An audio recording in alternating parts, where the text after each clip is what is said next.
My occupation is farming. And I've been farming here for about, well, I grew up here, and I've been farming on my own for about 30 years. And I've lived here since birth.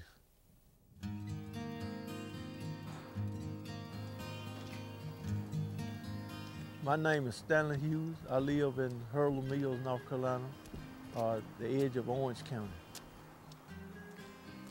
The name of this farm is Pine Knot Farms. It's the name that I gave it since this area was all hard, and we named it Pine Knot.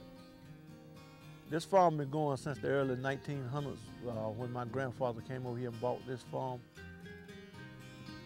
Being a farmer, the challenges that I have are finances and the markets and the weather. We have a lot of, the last 3 years have been tough weather problems.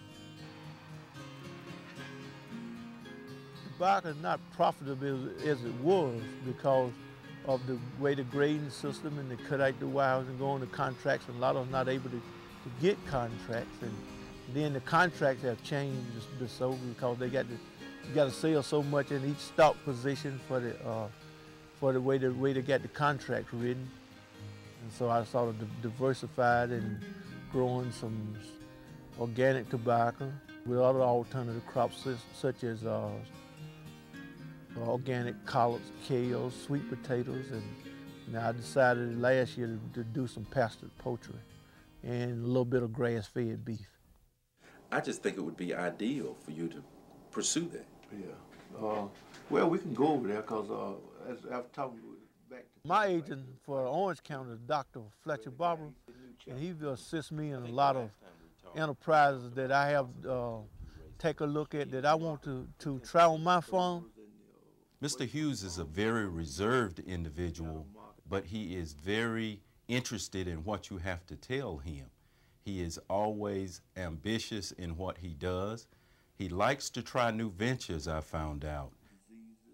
Mr. Hughes has come in quite a bit talking about his various ventures, and the first thing we would recommend to him, let's sit down and look at a budget of what it would cost you, what infrastructure you already have in place that you won't have to go out and try to spend unnecessary monies. We have been able to sit down with him, pull budgets together, do the research for him. And we sort of like do a feasibility study, and we'll go with and see is it profitable for me to try.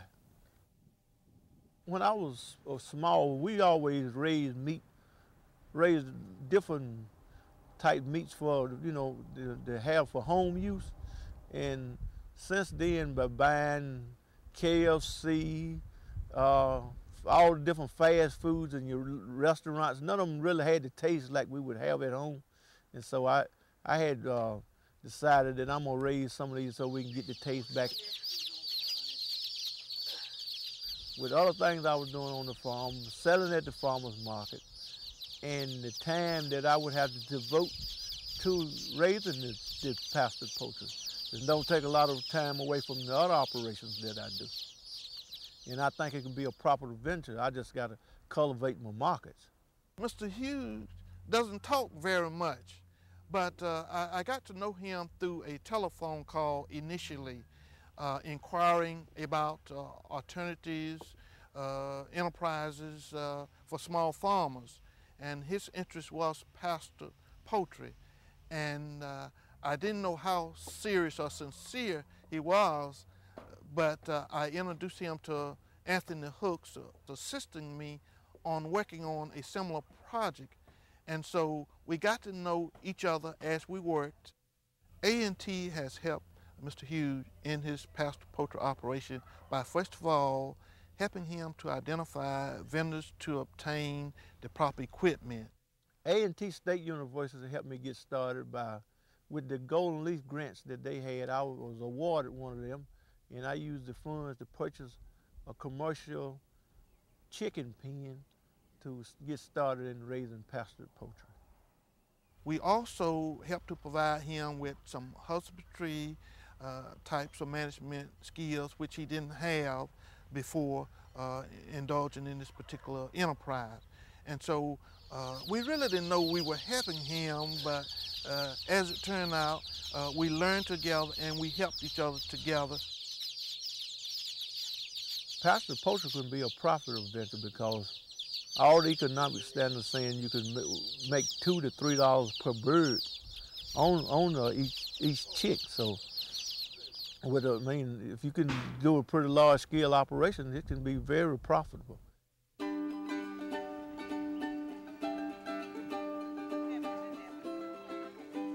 $2.70 your change. Thank you, sir. That's okay. Have a good day. Here we Now, go. what's for you, darling? I need some sweet potatoes, please. Okay. The copper farmer market has been great to me, selling products over there. I sell a lot of fresh vegetables like collards, kale, sweet potatoes, string beans, peas, corn, all the variety of vegetables. My clients like to come by and buy my products.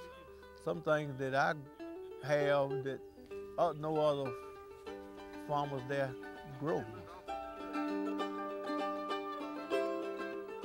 So, I haven't seen these too often. Were you selling this last year? Yes. Okay, this is really nice stuff.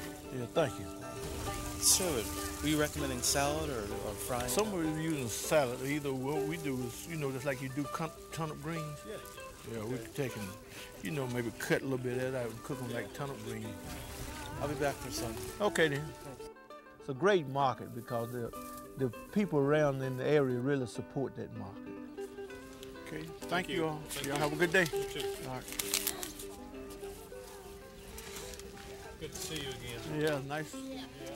Yeah, nice to be back.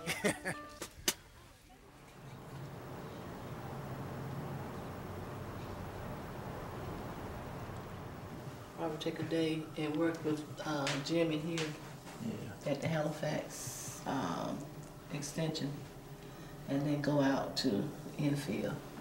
Operation Spring Plant is a grassroots nonprofit organization based in Henderson, North Carolina. Our mission is to give technical, financial, and marketing assistance to small family farmers in North Carolina. Farmers call and ask about something. You pull that up. Stanley Hughes is Operation Spring Plant's farm coordinator. He has been in that position for a little over a year. His job description is to look for alternative crops in tobacco-dependent communities in North Carolina.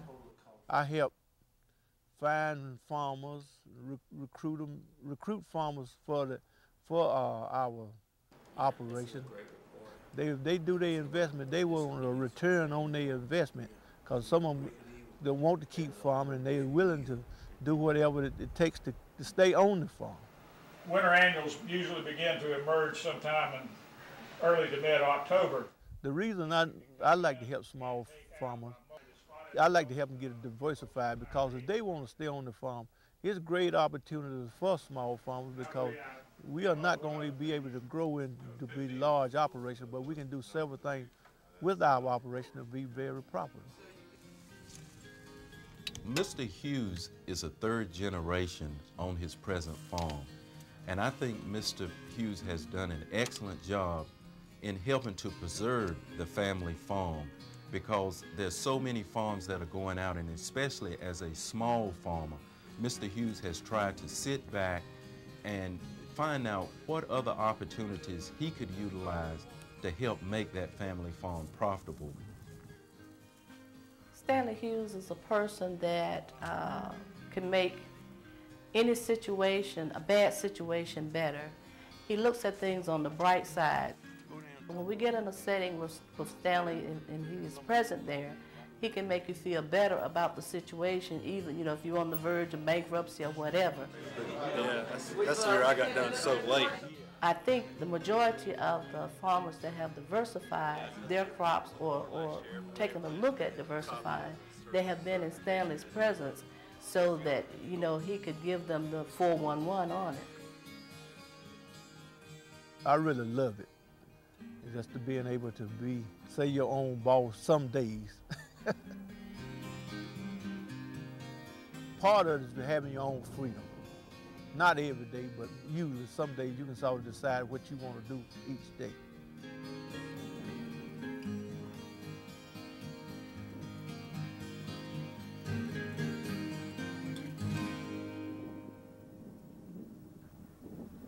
My plans is to farm till I retire.